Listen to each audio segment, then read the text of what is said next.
गेल्या काळामध्ये बाळा नांदगावकर तुमच्या पक्षाचे ज्येष्ठ नेते आमच्या स्टुडिओत होते. त्यावेळेला ते बोलताना हाच प्रश्न आम्ही त्यांना विचारला की मुख्यतः असं काय चुकलं, का म्हणून मनसे इतक्या वेगानं घसरणीला लागला.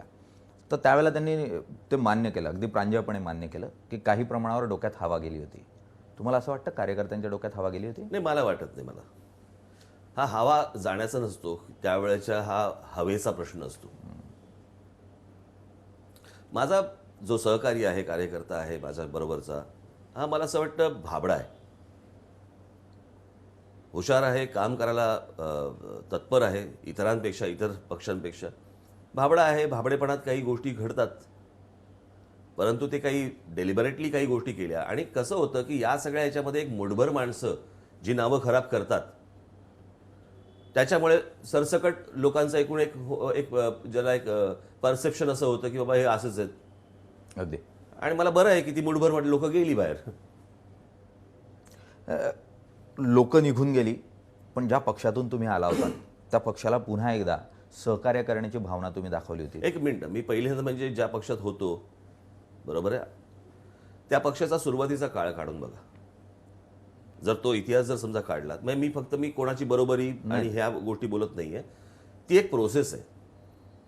मी आता मगाशी कोणाला तरी सांगत होतो की या सगळ्या याच्यामध्ये तुम्ही लक्षात घ्या की राज ठाकरे कुठच्या तरी पक्षात जाऊन नाही बसलाय. राज ठाकरेंनी एक पक्ष स्थापन केलाय. अगदी. आणि महाराष्ट्राच्या राजकारणामध्ये जर समजा तुम्ही बघितलं तर 1966 साली ज्याला माननीय बाळासाहेबांनी शिवसेना स्थापन केली, त्याच्यानंतर शरद पवार साहेबांनी एक राष्ट्रवादी काँग्रेस नावाचा पक्ष स्थापन केला आणि त्याच्यानंतर पक्ष स्थापन होणारा हा माझा पक्ष आहे. त्याच्यामुळे पक्ष स्थापन करून तो पक्ष पुढे नेणं आणि वाढवणं हे माझं काम आहे. त्याच्यामध्ये चढउतार येणारच आहेत, जे कुठच्याही राजकीय पक्षाला चुकलेले नाहीत. अगदी. आणि तुम्ही बरोबरी जी करताय ती माझी आत्ताची 10 वर्ष आणि त्यांची 60-60 वर्ष. आणि माझ्या समोर जी लोक आता आहेत ते कुठच्या तरी राजकीय पक्षात काम करणारे लोक आहेत. त्यांनी पक्षाने उभा केलाय, त्याच्यामुळे ती तशी बरोबरी ही इथे नाही होऊ शकत. अगदी. स्वराज्य उभं करणं आणि पक्ष उभं करणं हे सारखं आहे. निश्चितच कधीतरी राज्याभिषेक होईल अशी अपेक्षा करूया. मुख्यतः या पूर्ण प्रक्रियेमध्ये पुढे जाताना मी ज्या प्रश्नावर होतो, तुम्ही ज्या पक्षातून आला त्या पक्षाला पुन्हा हात देऊ केला होता, टाळीच्या रूपानं असेल, त्यानं तो झिडकारला. त्यावेळीची मुख्यतः भावना काय होती? कारण एकदा तुम्हीही अशीच टाळी झिडकारली होती. नाही, माझं तेव्हाही हेच म्हणणं होतं, आजही माझं तेच म्हणणं आहे. तुमच्या लक्षात असेल तर मी जवळपास बोललो, पण मी 7 फोन केले. हो. त्यावेळेलाही माझं हेच म्हणणं होतं की जर समजा या गोष्टींबद्दल बोलायचं असेल, माझं भाषण काढून बघायचं आता, तर एक फोन उचलायचा आणि माझ्याशी चर्चा करायची. लोकांना दाखवण्यासाठी ही गोष्ट का केली? वर्तमानपत्रात छापून काढलं, त्याच्यामुळे टाळी झिडकारली हा विषय नसतो. माझं वाक्य पूर्ण ऐकून घ्या त्यातलं, की फोन उचलायचा होता आणि ती गोष्ट करायची होती. मी फोन केले होते. याच्यामध्ये आता समजा ज्यावेळेला बाळा नांदगावकर तिकडे भेटायला गेले, पत्रकारांना घेऊन गेले नव्हते.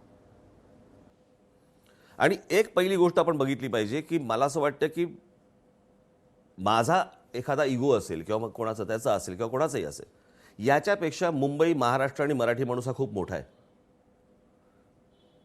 उद्या बाहेरच्या प्रांतातनं लोक येऊन जर इथे मराठी माणसाच्या गालावरती टाळी मारणार असतील तर त्याच्या अगोदर मला असं वाटतं टाळीसाठी हात मी पुढे केलेला जास्ती बरा.